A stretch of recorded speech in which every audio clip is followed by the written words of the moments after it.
ভূত প্রেতের অস্তিত্ব চিরকালই একটা সমাধান না হওয়া ধাঁধার মতনই রয়ে গেছে। যদিও বা এই ব্যাপারে হাজার বছর ধরে লেখা হচ্ছে, এসব ব্যাপারে হাজার বছর ধরে লেখা সত্ত্বেও এই পৃথিবীতে এমন অনেক মানুষ আছে যারা এদের অস্তিত্বকে পুরোপুরি অস্বীকার করে দেন। আর যারা এদের অস্তিত্বকে মেনেও নেন, তারা মনে করেন ভূত প্রেতেদের থাকার কোনো বিশেষ জায়গা হয়, ওখানেই ওদের দেখা যায়, ওদের সব জায়গায় পাওয়া যায় না। ডিসেম্বরের ঠান্ডার সময়কার ঘটনা। রাকেশ তার বন্ধু দিবাকরের বিয়েতে গিয়েছিল। ওখান থেকে ফিরতে ওর অনেকটা রাত হয়ে গিয়েছিল।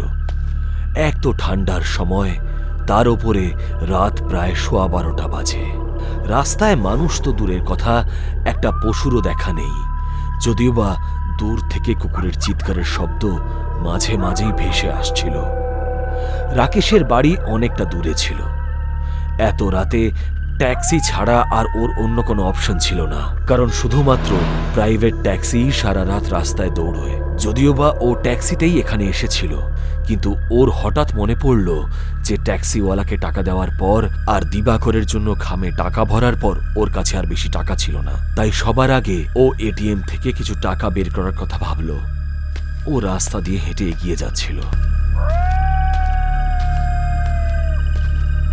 আর তখনই রাস্তার বাঁ দিকে একটা এটিএম এর দিকে ওর চোখ পড়ল। ও এটিএম এর ভিতরে ঢুকল, কিন্তু এটিএম এর স্ক্রিনে আউট অফ অর্ডার লেখা দেখে ওর মুড একদম অফ হয়ে গেল। ধুর বাবা, ও আবার হাঁটতে লাগলো। সামনে ও আরো একটা এটিএম দেখতে পেল। ও তার ভেতরে টাকা তুলতে গেল, কিন্তু দুর্ভাগ্যবশত এটা আউট অফ অর্ডার ছিল না, কিন্তু এটাতে কোনো টাকাই ছিল না। ও আপন মনে গজগজ করতে করতে এটিএম থেকে বাইরে এলো। এই ব্যাংকগুলো হয়েছে তেমন, এতগুলো এটিএম খুলেছে, কিন্তু হয় কোনোটা আউট অফ অর্ডার, না হলে কোনোটাতে ক্যাশ নেই। এই দেশটার কিচ্ছু হবে না। রাকেশ আবার এগিয়ে গেল, আর কিছুটা দূরে ও আবার একটা এটিএম দেখতে পেল। ও সেদিকে এগোতে এগোতে মনে মনে ভগবানের কাছে প্রার্থনা করছিল, হে ভগবান, এই এটিএম থেকে যেন টাকা তুলতে পারি, না হলে রাস্তাতেই রাত কাটাতে হবে। এটিএম এর কাছে পৌঁছতেই ওর নজরে বাইরে বসে থাকা বয়স্ক গার্ডের ওপরে পড়ল। লোকটা বাইরেই আগুন জ্বালিয়ে বসেছিল। রাকেশ ওনাকে ইশারা করে জানতে চাইল যে এটিএম এ ক্যাশ আছে কিনা। গার্ড মাথা নেড়ে হ্যাঁ বোঝালো। রাকেশের মুখে হাসি খেলে গেল।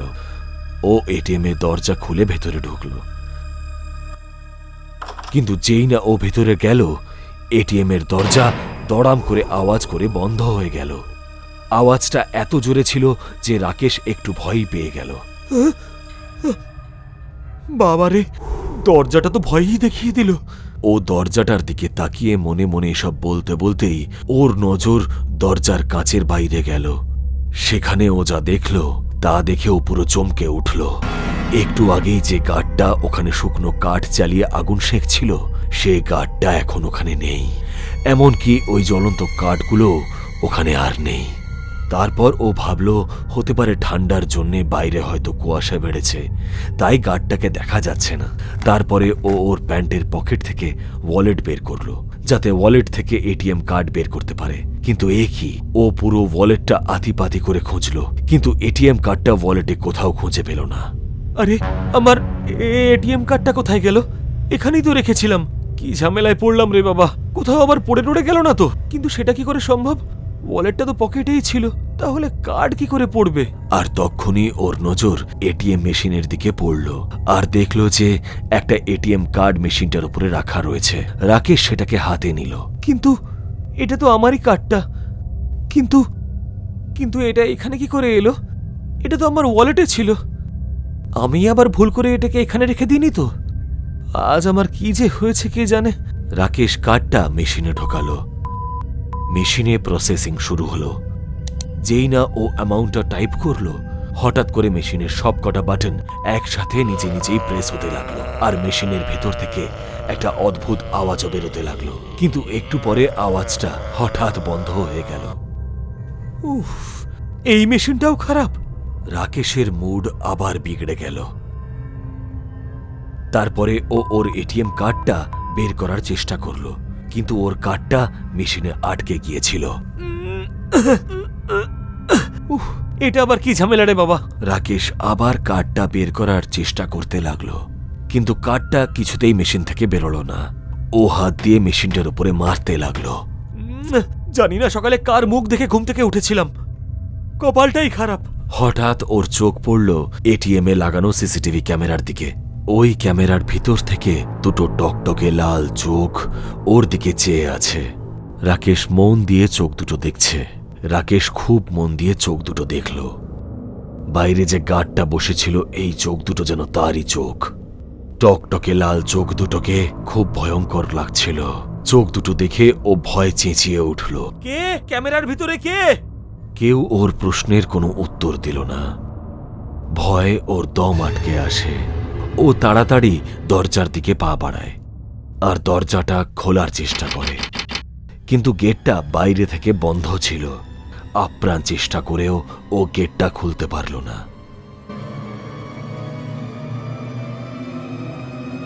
রাকেশের প্রচণ্ড রাগ হলো, আর রাগের চোটে ও দরজার কাঁচের ওপরে জোরে জোরে ঘুষি মারতে লাগলো, কিন্তু তাতে ও নিজেই আঘাত পেল। এবার ও এটিএম এর ভেতর থেকে একটা ডাস্টবিন তুলে নিয়ে জোরে জোরে এটিএম এর কাঁচের দরজার উপরে মারতে লাগলো। কাঁচের দরজায় টানা আঘাত করতে লাগলো। এতে ওর নিজের হাতেও চোট লাগলো, হাত থেকে রক্ত পড়তে শুরু করলো। কিন্তু ও সেসবের পরোয়া না করে ডাস্টবিনটা দিয়ে কাঁচের দরজাটা ভাঙার চেষ্টা করে যেতে লাগলো। হঠাৎ ওর কানে চুপচুপ করে একটা আওয়াজ এলো। মনে হচ্ছিল যেন কোনো পশু কিছু একটা চেটে খাচ্ছে। ব্যাপারটা বোঝার জন্যে নিচে তাকাতেই ও দেখল যে ওর হাত থেকে রক্ত গুড়িয়ে গুড়িয়ে মেঝেতে পড়ছে, আর সেই বয়স্ক গার্ডটা মেঝে থেকে রক্ত চেটে খাচ্ছে। ওর মুখটা দেখে রাকেশের খুব ভয় লাগলো। হঠাৎ লোকটা উঠে দাঁড়ালো আর রাকেশের উপর আক্রমণ করল, কিন্তু রাকেশ ততক্ষণে ধাতস্থ হয়ে গেছে। ও ডাস্টবিন দিয়ে লোকটাকে মারতে শুরু করলো। টানা বারবার মার খাওয়ার ফলে গার্ডটার শরীর সম্পূর্ণ রক্তময় হয়ে গেল, কিন্তু তাতে ওই গার্ডটার কোনো অসুবিধা হলো না, বরং ও এবার নিজের শরীরের থেকে বেরোনো রক্ত চেটে খেতে লাগলো। এসব দেখে ঘৃণায় রাকেশের বমি পেয়ে গেল। ও পেছন ফিরে আবার দরজায় আঘাত করল। এবার দরজাটা খুলে গেল। রাকেশ ওখান থেকে বেরিয়ে চেঁচাতে চেঁচাতে বড় রাস্তার দিকে ছুটতে লাগলো, কিন্তু ওই বুড়ো গার্ডটাও খোঁড়াতে খোঁড়াতে ওর পেছনে ধাওয়া করলো। আর ঠিক তখনই নাইট পেট্রোলিং এ বেরোনো একটা পুলিশ জিপের ওপর রাকেশের নজর পড়ল। ও দৌড়তে দৌড়তে ওদের জিপের সামনে এসে দাঁড়ালো, আর এটা দেখা মাত্রই বুড়ো লোকটা উধাও হয়ে গেল। আর তারপরে রাকেশ পেট্রোলিং জিপের পুলিশ ইন্সপেক্টরকে সব কথা খুলে বলতে লাগলো, কিন্তু ইন্সপেক্টর ওর কোনো কথায় পাত্তা দিচ্ছিল না। এটা বুঝতে পেরে রাকেশের খুব রাগ হলো। ও চেঁচিয়ে বলল, ইন্সপেক্টর স্যার, ওই এটিএমটাতে ভূত আছে, ও আমায় খুন করার চেষ্টা করেছে। ইন্সপেক্টর তবুও ওর কোনো কথার উত্তর দিল না। রাকেশ দেখল ইন্সপেক্টর আর তার পাশের কনস্টেবলটি এটিএম এর বাইরে কোনো একটা জিনিসের দিকে এক দৃষ্টে তাকিয়ে আছে। রাকেশও ঘুরে সেদিকেই তাকালো, কিন্তু রাকেশ যেটা দেখল তা দেখে ওর গলা দিয়ে আর কোনো আওয়াজ বেরোলো না। ও দেখলো ওর মৃতদেহ এটিএম এর বাইরে পড়ে আছে। পুলিশেরা ওর মৃত শরীরটাকে ভালো করে দেখছে। এসব দেখে কনস্টেবলটি ইন্সপেক্টরকে বলতে লাগলো, 3 মাস আগে এই এটিএম এর বাইরেই কয়েকটা গুন্ডা টাকা লুট করার জন্য একজন বয়স্ক গার্ডকে খুন করেছিল। যদিও বা ওই গুন্ডাগুলোকে পুলিশ গ্রেপ্তার করেছে, তবু গত 3 মাসে এই নিয়ে এটা 9ম লাশ যা এই এটিএম এর বাইরে পাওয়া গেছে। কেউ কিচ্ছু বুঝতে পারছিল না যে এই খুনগুলো কে করছে। এখনো অবধি পুলিশের হাতে না কোনো প্রমাণ এসেছে, আর না পুলিশ খুনের কোনো কারণ অনুমান করতে পেরেছে। পরে অবশ্য ওই এটিএমটাকে ভুতুড়ে ঘোষণা করা হয় আর সিল করে দেওয়া হয়। পরের বার যদি আপনাদের মনে হয় এরকম জায়গায় ভূতেরা থাকতে পারে না, তাহলে এই ঘটনাটার কথা অবশ্যই একবার ভেবে দেখবেন।